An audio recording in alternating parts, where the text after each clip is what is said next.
We're going to step back in time to give some much-deserved recognition to a select group of courageous and determined women who were first in paving their way toward inclusion in the legal profession. It was a difficult journey for them to achieve their places in the legal world, but there is a common theme in their stories, and it is one of unrelenting perseverance.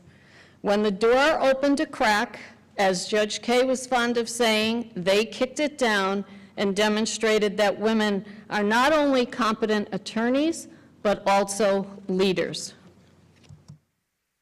We begin with the first woman to gain admission to practice law in New York State.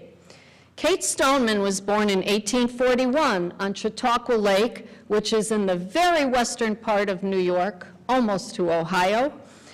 She was one of 8 children. Her father was a lumberman and a farmer. She left the family farm during the Civil War. She wrote about how difficult her journey was across New York State at that time.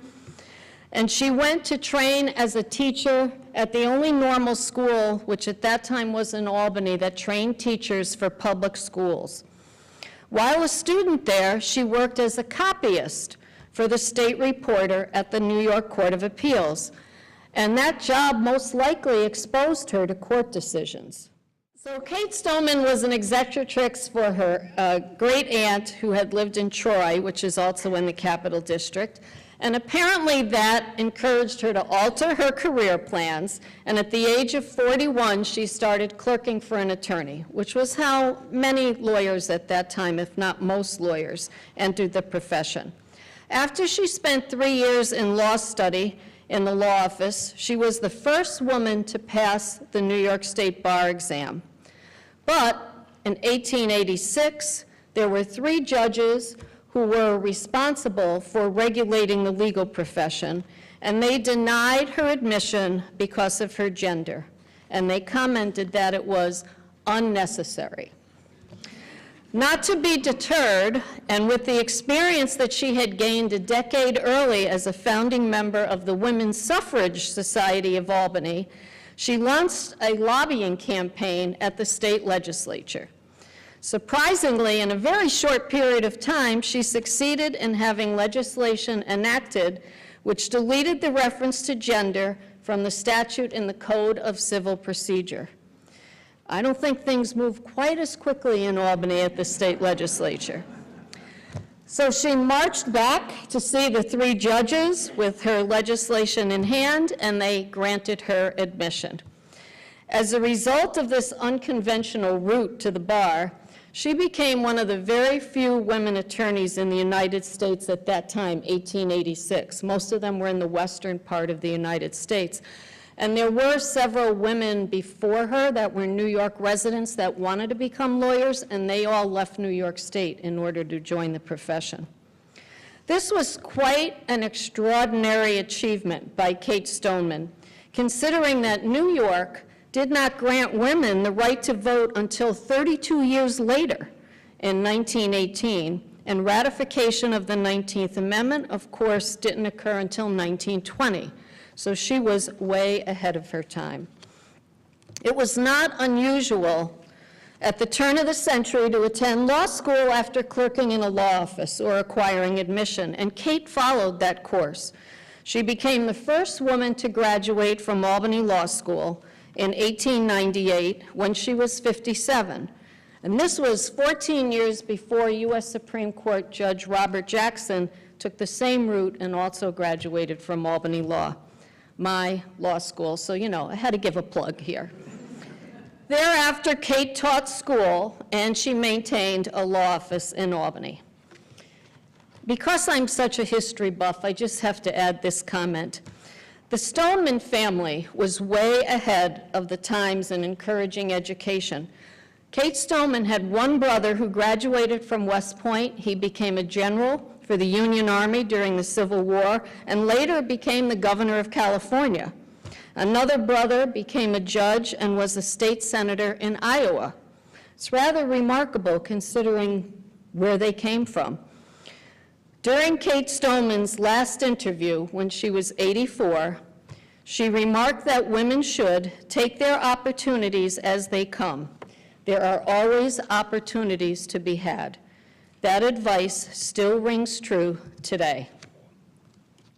The legislation that Kate Stoneman managed to get adopted stated that neither race nor sex could be an impediment to bar admission. People forget that that was also in her legislation. The female trailblazer who crossed a racial barrier to become the first African-American female judge in New York was the Honorable Jane Bolin. Born in 1908 in Poughkeepsie, Judge Rosenblatt's neck of the woods, Jane Bolin had interracial parents, and her father was a first in his own right. He was the first African-American to graduate from Williams College in Western Massachusetts, and he maintained a private law practice and served as president of the Dutchess County Bar Association. Jane studied the law books in her father's office, but she wrote that it was really the NAACP publications that she read, which contained articles about the horrific lynchings that had a profound influence on her sense of social justice and that encouraged her to enter the law. She went to Wellesley College, where she was one of only 2 African-American students in her class. She was forced to room off campus, and she faced continual discrimination, but she graduated in the top 20. At Yale Law School, she was the only African-American in her class, and one of only 3 females in the entire school. One can only imagine the social hostility that she faced, but she was resilient and graduated in 1931.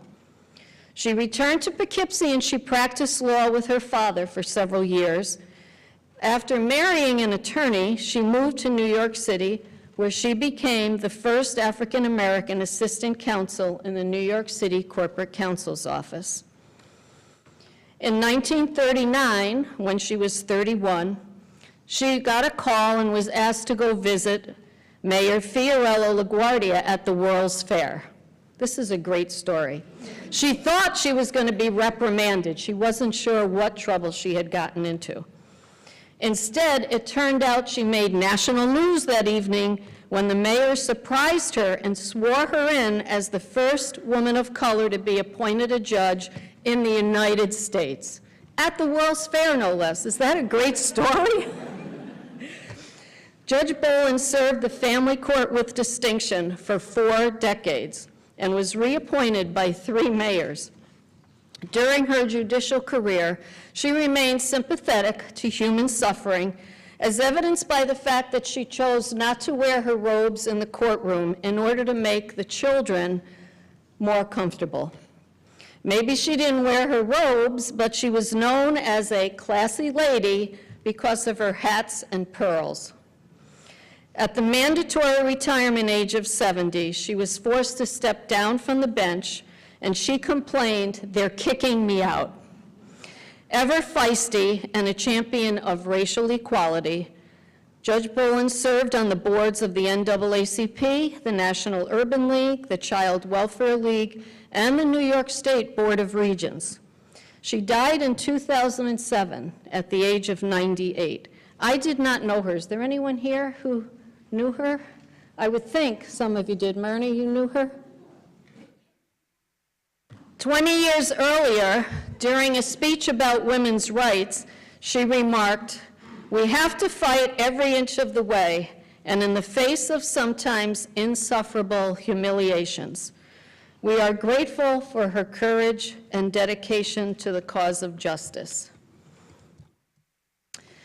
Although she addressed you earlier, and Marilyn gave you her official biography, I can't let the opportunity pass without recognizing the achievements of our dear former colleague and my very close friend, Carmen Beauchamp-Saperic, a true pioneer and a role model to so many of the women in this room and in the state of New York.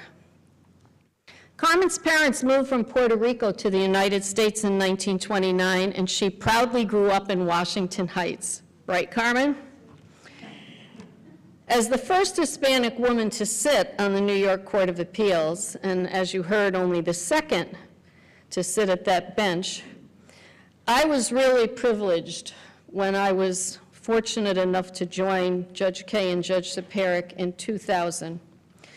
Continuing with the theme of perseverance, which, you know, it's so interesting as I studied each of these women, that word just kept resonating in my mind, because in 1963, Carmen, as you heard, enrolled at St. John's Law School, but in its evening division, because she was teaching in the day, so that's not an easy route to take. She was teaching social studies, and I love this, physical education at a junior high in Harlem. And she was only one of 8 women in her class and only one of 3 in the evening division. It wasn't that long ago, and yet there were so few women when we went to school. Her value system and interest in the cause of equality and justice was evident in her first career choice, since she went to work at the Legal Aid Society in South Bronx. And as you heard, I won't go through it all again, but she became a law assistant, and she was appointed by Mayor Koch to the judge of the criminal court, and she was the first Puerto Rican woman in the state to serve as a judge, and 4 years later to Supreme Court. But what I want to mention is that during the years she was on the Court of Appeals bench, there's no doubt that Carmen was admired for her compassion for litigants, her scholarship, and her work ethic. All those traits that had been supported her nomination and appointment by Governor Mario Cuomo. And those traits garnered Carmen the respect and affection of her colleagues, as I'm sure Judge Rosenblatt will attest, because there is no warmer or caring person dedicated to equal justice and the fair administration of the court system than Carmen Beauchamp-Saperic, who served the people of the state of New York for over 30 years as a judge. So Carmen, we love you.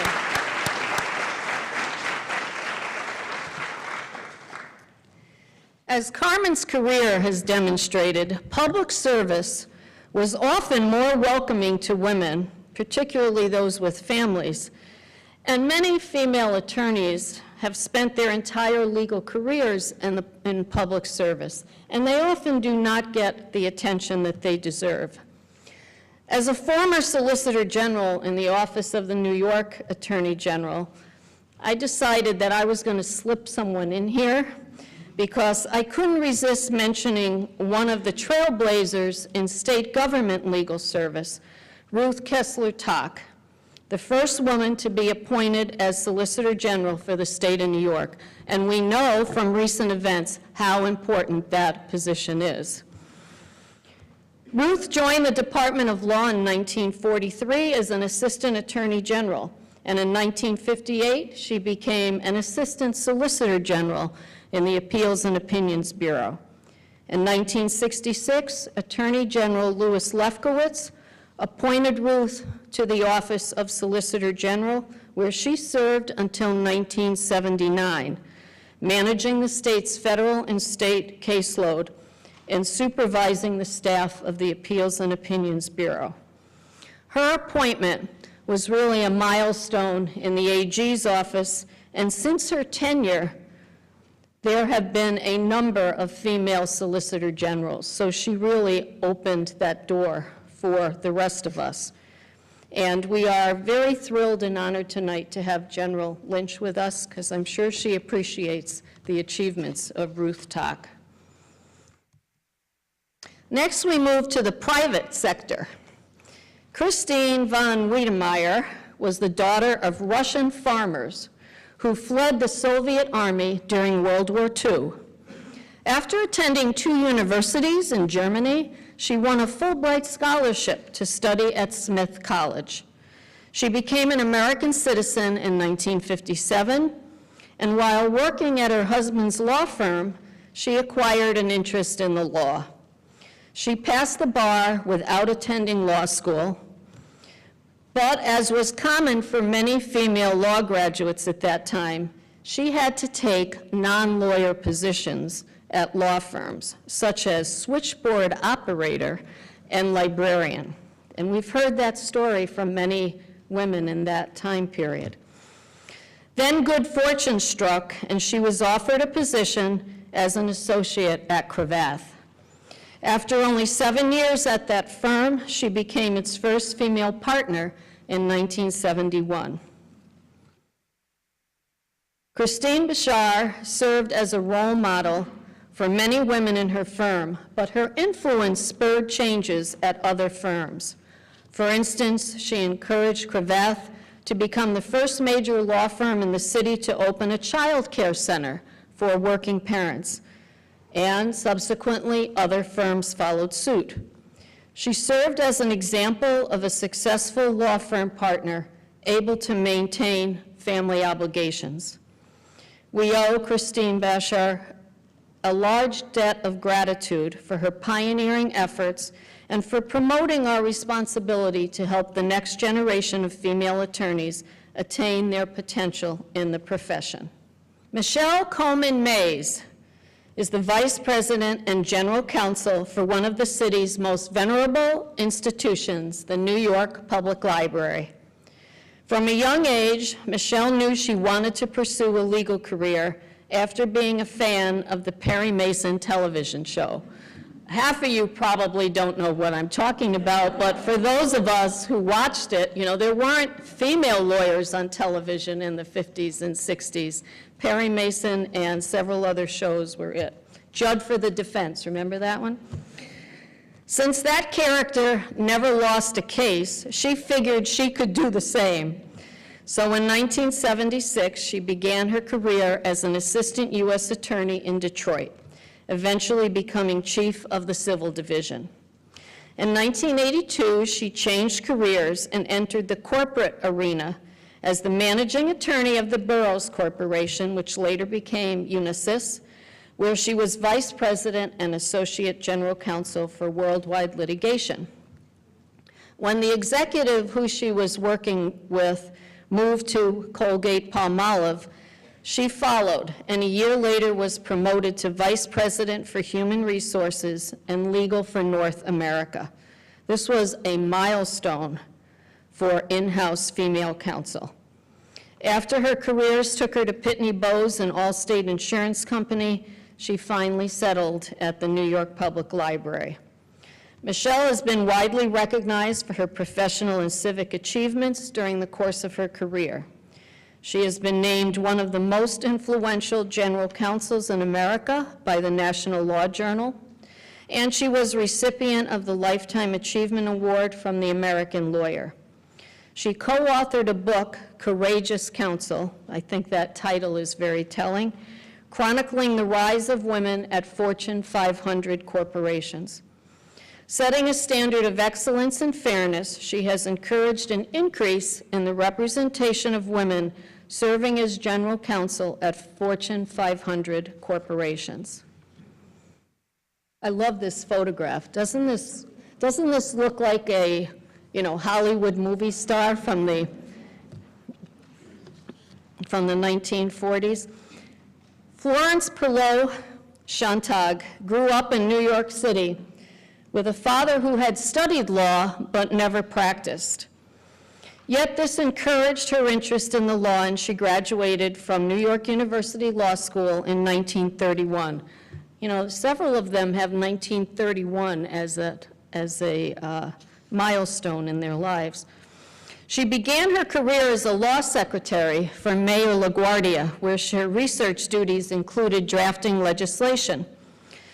But because of the limited role for women in the New York State Bar Association at that time, she decided to help organize the New York Women's Bar Association, and we have a number of their officers and chapter presidents here tonight. The establishment of that organization serving the needs of female attorneys was the impetus for the New York City Bar Association to allow women to join. Florence was among 12 other women admitted to the New York City Bar in the late 1930s. Upon leaving the mayor's office, she became law clerk for Thomas Dewey while he was a special prosecutor in New York County. In 1941, she was appointed a judge of the Domestic Relations Court, which later became the Family Court. 2 years later, she assumed duties of Assistant U.S. Attorney in the Southern District, becoming the first female federal prosecutor in New York State. She spent 9 years in that position, handling cases involving war profiteering, mail and insurance fraud, and counterfeiting. She was also successful in handling a case before the U.S. Supreme Court in 1954, when women were not a familiar fixture at that court. Interested in civic reform, she ran for the state Senate and received endorsements from Eleanor Roosevelt and Mayor Robert Wagner. In 1952, she left public service. She opened her own practice and eventually had offices in Florida, London, Rome, and Paris. Pretty nice. Quite a career in the post-World War II era, when many women were pushed aside from positions in authority. There's so much more that could be said about these amazing women, and of course there are books written and so many more women that I could have covered this evening. But I think this group is representative of the strength of character, the legal acumen, and the moral fortitude of these individuals who worked so hard and who carved new roads for so many of us to later travel. There is much we can learn from this history.